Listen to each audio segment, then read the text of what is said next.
From News Channel 15, you're watching News Channel 15 Tonight with Kyle Peach. This is News Channel 15 Tonight. Hi, good evening. Thanks for joining us. I'm Kyle Peach. Here's a look at what's going on.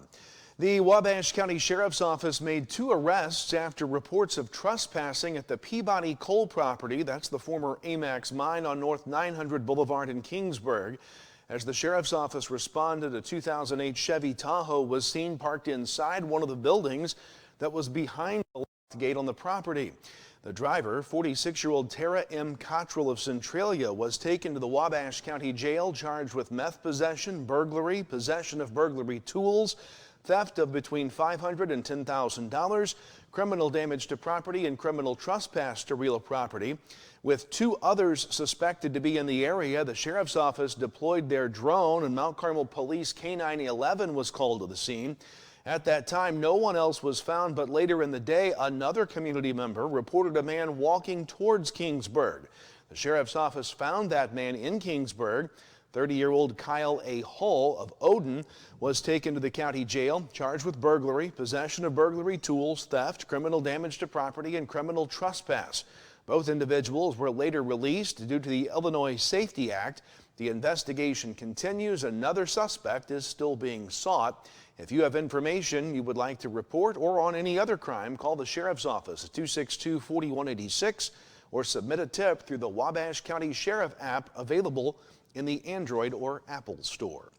In other area arrests out of Wayne County, WFIW says deputies arrested 61-year-old David Allen Self of Wayne City for failure to appear on a meth possession charge.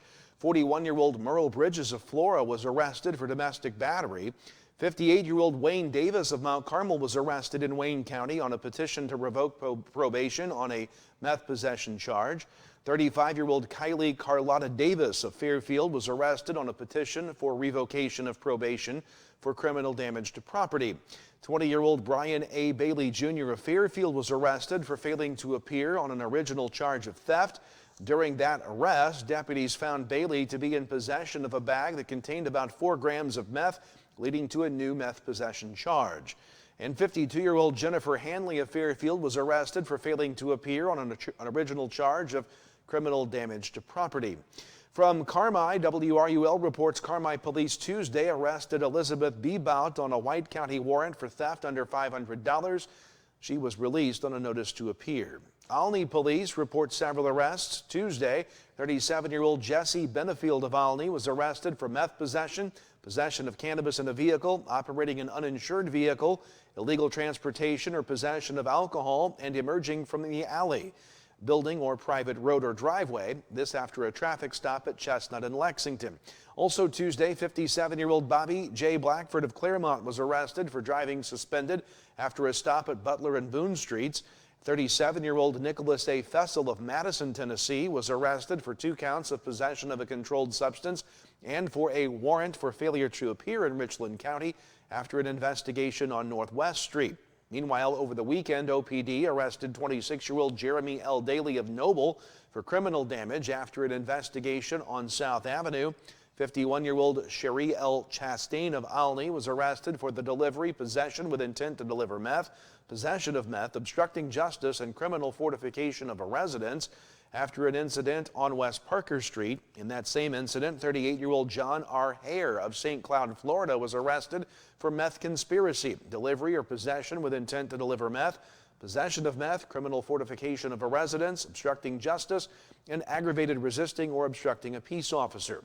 And 27-year-old Tiffany M. Marshall of Bridgeport was arrested by Olney police for domestic battery after an investigation on North Jackson Street.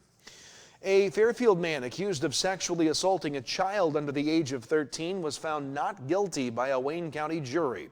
28-year-old Jordan M. Jones was facing 5 counts of predatory criminal sexual assault of a minor and was looking at a sentence of between 6 and 60 years in prison on each count if convicted. WFIW says a Wayne County grand jury indicted Jones in August of last year. He remained in custody since his arrest in the Wayne County jail. The jury began deliberations at 1:46 p.m. Tuesday and reached the verdict shortly after 3. Jones again acquitted on all counts. Also in Wayne County Court news, 39-year-old Richard Hammock of Fairfield pled guilty to a battery charge and was given a year of court supervision. 19-year-old Dominique Nefas of Fairfield pled guilty to criminal trespass and was sentenced to a year of probation. The Lawrence Allison Fire Protection District called early this morning to a fire in eastern Lawrence County. WAKO says just after midnight, firefighters were called to a brush and woods fire on the Illinois side of the Wabash River across from Vincennes. No reports of any appreciable damage. Vincennes Township provided mutual aid.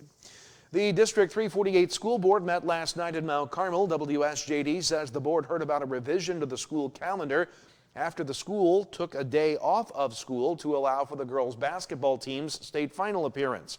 That day will now have to be made up. Superintendent Chuck Blyer says he contacted the state in hopes that the day would not have to be made up, but that's not the case. The last day of school will now be Tuesday, May 27th. It will be a 3-hour early out day. May 23rd, which was the previously announced final day of school, will now be a full day with no early dismissal. Also at that meeting, the board approved personnel actions, including the retirements of Pat Johnson as bus driver and Melanie Healy as grade school librarian, effective the end of the year. Sarah Doherty retired as a junior high science teacher. That's effective at the end of the 2029 school year. Resignations accepted from Brianna Berger as high school art teacher, Pat Harrelson as high school custodian and junior high gate worker supervisor, Jennifer Schilb as 7th grade girls basketball coach, and Ashley Knipe as junior high cheer coach. Kendra Van Meter was hired as 3rd grade teacher for next year, Christopher Warren as full-time night custodian at the junior senior high, Tim Zimmer as the district's Gear Up coordinator, and Ashley Seib as the high school math department chair. WAKO says the Lawrence County Unit 20 School Board has approved an agreement with a Chicago firm, NG, to draft a master facilities improvement plan. They'll be looking at such things as the HVAC and parking lot at Parkside Elementary, interior and exterior doors and bathroom renovations at Parkview Junior High, and more. The firm would then seek bids and oversee the work, which is approved by the board. The Lawrence County Board has voted to approve a resolution to fund the 2025 highway maintenance program. The action will appropriate money for township and county road repair projects. Action was taken to provide funding for the salary of County Highway Engineer Aaron Mefford, and the agreement was given to reappoint Sheila Schnepper as the county assessor in Lawrence County, a 4-year contract extension through May of 29. Gonzalez Engineering approved to provide services for a culvert replacement on the Bridgeport Blacktop, a half-mile south of Billet Road, and authorization given to hire a part-time employee for the county animal shelter. And finally, the McLeansboro City Council met Tuesday. WRUL says the council heard from representatives of the local Kiwanis Club looking to build a project at the city park. They'll spend about $55,000 on playground equipment. The council donated $25,000 to the project. The board amended its hobby animal ordinance after hearing Rebecca Rush, who has about 50 chickens, suggesting the ordinance be changed to be based on the number of animals allowed on the property, bases compared to the amount of property owned. A concerned citizens for the community group addressed the council about wanting to build a 25,000 square foot facility on 3 acres of land in the city that would include a heated pool, basketball court, exercise room, and more. The group is looking at property to purchase. They formed a 501c3 known as the Hamilton County Recreational Center. They're seeking volunteers and donations from the public. The council agreed to help in any way they can. The council also hired D.K. York as a full-time police officer and set the opening date for the McLeansboro pool as May 26th. A free swim will be held that day from 1 to 7 p.m. A look at your forecast is next, then sports. Stay with us. At Wabash General Hospital Senior Enrichment Center, we believe that sometimes a helping hand is all it takes for seniors to get their lives back on track. Our dedicated team of healthcare professionals are here to offer guidance and support, helping navigate the unique health and lifestyle concerns faced by seniors. Whether dealing with feelings of anxiety, loneliness, or unresolved grief, struggling with changes in mood or concentration, or coping with health-related challenges, we're here for you. Call Wabash General Hospital Senior Enrichment Center at 618-263-9116. Life doesn't slow down for busy families. From early practices to late night games, every moment matters. That's why First National Bank offers online tools to fit into your schedule no matter how hectic it gets. From mobile banking to quick check deposits, First National Bank makes it easy to keep up with life and stay on top of your finances. No matter the schedule, First National Bank keeps you in the game. Equal housing lender, member FDIC. Welcome back. Time to talk weather here tonight. The skies have cleared. No more rain in the area. We did see some light scattered showers and maybe a snowflake or two earlier in the day. Checking numbers today, it was much colder. 71 was the high yesterday, 49 our high today. 5/100ths of an inch of rain in our gauge here at our Wabash Valley College studios. That's since midnight early this morning, and not a whole lot of rain for a lot of us through the storms tomorrow. You saw those fingering lines of severe weather yesterday. And so some areas saw rain, maybe up to an inch in some locations. Some of us didn't see any rain at all with the system yesterday. Putting the map in motion, that's what's left of the system that brought the severe storms last night. As you look, we'll see a few passing clouds overnight and through the day tomorrow, but the sun will still be shining at times. It is possible Friday night we could see a spritz of a shower or two with the disturbance passing to the north, but Saturday sets up to be mostly sunny before another system will get organized back here to the west and move into the area for us on Sunday. Overnight lows tonight, chilly, some upper 20s, but nearly all of us right around the 30-degree mark tonight under clear skies, the coldest day we'll have in a while. Highs tomorrow on your Friday near 60 with a mix of sun and clouds. Friday night into Saturday morning, again, that possible sprinkle out there, but otherwise a partly to mostly cloudy sky with that front passing to the north. Lows on Saturday morning as we wake up will be in the low 40s. Then through the day on Saturday, the sun reappears. Temperatures will stay in the upper 50s to near 60 degrees, and that's what it's going to look like for most of the week. Best chance of rain and even a few pops of thunder will come on Sunday. Maybe a severe threat there, still too early to tell. 63. Then a chance of a spritz of a shower or two, but we'll still see sun Tuesday and Wednesday. The rest of the next week looks sunny. Highs in the 50s and low 60s. Welcome officially to spring. That's weather. Sports is next. Save a lot of green at Steve Faulkner Automotive. New 2024 Ford full-size Broncos. Over $20,000 off MSRP. And get a new 2024 F-150. Up to $11,580 off MSRP. See them all at SteveFaulknerAutomotive.com. Save a lot of green at Steve Faulkner Automotive. Get a new 2025 Jeep Compass with payments as low as $371 a month. And 2025 Ram 1500 up to $12,900 off MSRP. Come in today or go to SteveFaulknerAutomotive.com.